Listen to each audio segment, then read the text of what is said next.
Kuri dekoderi Azam TV wasanga amasheni arenga 140. Igurire dekoderi Azam TV hamwe na antene yayo y'igisahani ku mafaranga 25,000 yonyine. Ushobora kugura ifatabuguzi rya Azam Pure ku 3,500 gusa ku kwezi. Hari kandi ifatabuguzi rya Azam Plus ku mafaranga 4,500. Wakwigurira kandi Azam Play ku mafaranga 6,500.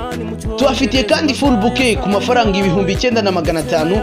Mwaduhamagara kuri 0728 50 2002. Azam TV, imyidagaduro kuri